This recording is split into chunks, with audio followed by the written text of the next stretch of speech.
Il faudrait remonter un petit peu aux origines. Pourquoi les Arméniens sont si impliqués avec la France? 11. yüzyılda başkentleri ani olan bir Ermeni krallığı vardı. Türkler ise Anadolu'yu istila etmeye başlamışlardı. Diğer yandan Rumlar Ermeni krallığına saldırıyorlardı. Haçlılar Anadolu'ya geldiklerinde yaşlı Ermeni kralı Haçlı şeflerinden birini evlat edinmeye karar verdi.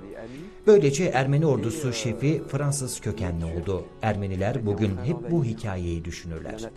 Daha sonraki yıllarda Ermeniler batıya göç ettiler ve Marsilya'ya yerleştiler. Burada kalabalık topluluklar oluşturdular. Ekonomik ve endüstriyel açıdan çok güçlü aileler türedi ve politikaya da kendilerini kanalize ettiler. Günümüzde artık Fransa'da 550 bin Ermeni oy kullanıyor. Et de nos jours, il y a en France 500 000 Arméniens qui votent. Fransız halkı Türkiye'ye karşı değil ama bazı politikacılar Türkiye'ye karşı. Esasen bizi ilgilendirmeyen bu kanun Ermeni kökenlilerin hoşuna gitsin diye çıktı. Biz Fransız halkı milletvekillerimizin Fransa'nın çok büyük olan problemleriyle meşgul olmasını istiyoruz. Türkiye'nin tarihiyle bizim politikacılarımız değil, Türkiye meşgul olsun. Ermeni meselesi politik olmamalı. Cette affaire de l'Arménie ne doit pas être politique. C'est très très important.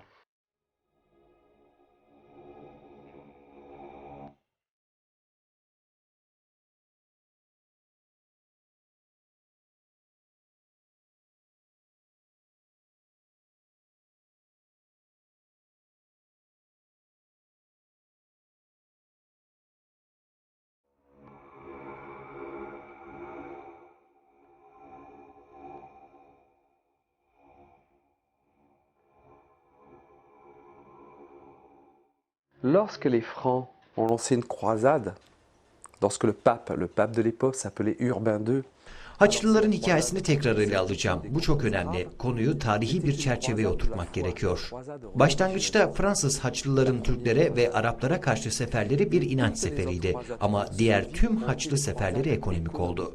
O zamanki savaşçıların yerini şimdi tüccarlar aldı. Dünya ölçeğinde şu anda yaşadığımız globalleşme denilen şey yani. Amerika'nın Orta Doğu'da, Irak'a ve belki İran'a da saldırması mümkün. Bütün bunlar ekonomiktir. Büyük holdingler dünyayı paylaşmak için bu tip savaşları körüklüyorlar.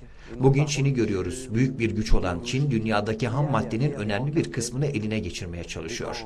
Batı'da da aynı şey söz konusu. De Gaulle zamanında yapılan tüm mücadeleler, Avrupa'daki mücadeleler hep ham maddeleri elde etmekti. Bu savaşlar asla ideolojik değildir. Sadece ticaridir. Ve bu mücadelede dinler kullanılmaktadır. Dinler alet edilmektedir. Bir anlaşmazlığı provoke etmek çok kolaydır. Bir ulusu bir başka ulusa karşı kışkırtmak kolaydır. Bu durumda uluslararası güçler devreye giriyor. Bu bir toprağı işgal etmek için yoldur. Arkasından komandolar gelir, daha sonra ordu gelir ve yerleşir. C'est beaucoup plus complexe qu'on le croit.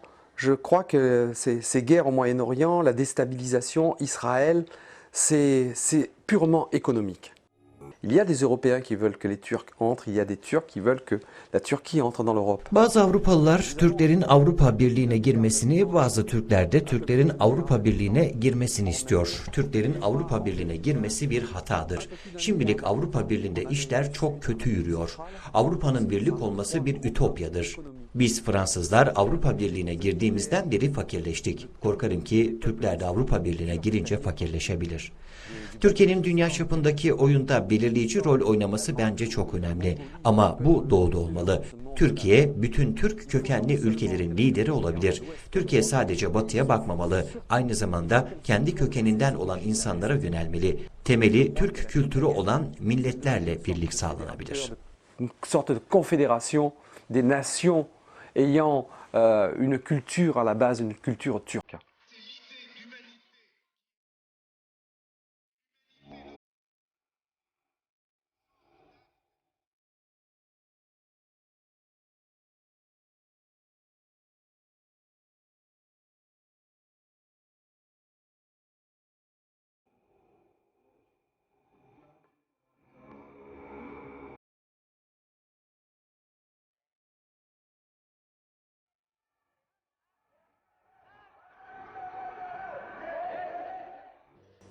Un humoriste, chanteur, un acteur qui a été célèbre qui s'appelait Coluche. Fransa'da artık çok fakir var. Fransa'da biraz gezdiğiniz zaman çok şaşıracaksınız. Ekoluh adında bir Fransız birkaç yıl önce Fransa'nın fakirleştiğini fark etti ve bunun üzerine büyük bir dernek kurdu. Bu dernek yoksullara yemek dağıtıyor. 10 yıl önce bu restoranlara 100.000 kişi gitmiyordu. Şimdi ise birkaç milyon kişi gidiyor. Artık orta sınıfın iyice fakirleştiğini görüyoruz. Noel'de yardım paketleri için giden o kadar çok insan var ki. Yardım kolileri almaya giden bu insanlar daha önce burjuva olarak tanınıyorlardı. Burjuva sınıfından olan bu insanlar gururlarını kaybettiler, utanıyorlar. İşte bugünkü Fransa bu. Kültür ülkesi olan Fransa bu ışığını kaybediyor. Üretilmesi gereken çözüm Fransa'ya özgü değil, bütün dünyayı ilgilendiriyor. Ce sont des lendemains, comme on dit en France, qui déchantent. Beaucoup de choses sont impressionnantes en Turquie. D'abord, Türkiye özellikle tarihi geçmişi olan çok olağanüstü bir ülke. Türkiye'deki tarihi abidelere bakınca bunu görürsünüz. Mesela Truva, Efes gibi tarihi yapılara bakınca bunu hissedersiniz. Beni hayran bırakan şey ise Türk halkının gücü. Çalışma kapasitesi, işteki dürüstlüğü ve insancıl oluşları, arkadaşlık ve dostlukları. Avrupa'da olan ikiyüzlülük Türk halkında yok. Bu beni çok ilgilendiriyor. Kendinden gurur duyan bir halk görüyorum ve başarı sağlayan Selçukluları şu anda bile görüyorum. Konya'ya gittim. Mesela orada sanayide insanların çok başarılı olduklarını gördüm. 111 fabrikanın açılışı ve 11 ilkokulun açılışına şahit oldum. Bizde ise her şey kapanıyor. Halkın bu şekilde kalkındığını görmek harika bir şey. Terazinin iki kefesine bakmak lazım. Bir tarafta Avrupa Birliği, diğer tarafta Türkiye Cumhuriyetler. Ve Türkiye bu terazinin tam ortasında bulunuyor. et la Turquie est au milieu, comme le fléau d'une balance. Elle peut peser les deux plateaux, elle peut influencer les deux plateaux. Ve her iki kefeyi de dengeleyebilir. Ve işte Türklerin bunun farkına varması gerekir. Siz Avrupa Birliği'ne girmek istiyorsunuz ama asıl Avrupalıların size yalvarması gerekir. Voilà, moi. Les Européens n'ont aucune image de la Turquie. Aucune image. Ils ne savent pas ce que c'est la Turquie. Avrupalıların Türkiye hakkında hiçbir fikri yok. Türkiye'nin ne olduğunu hiç bilmiyorlar.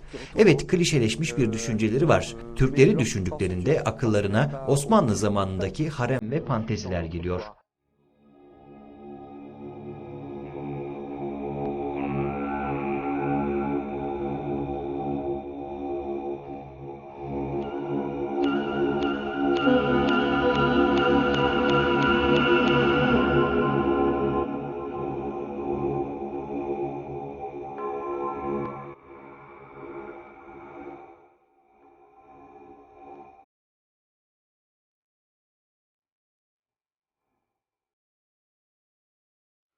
Un film vous a détruit.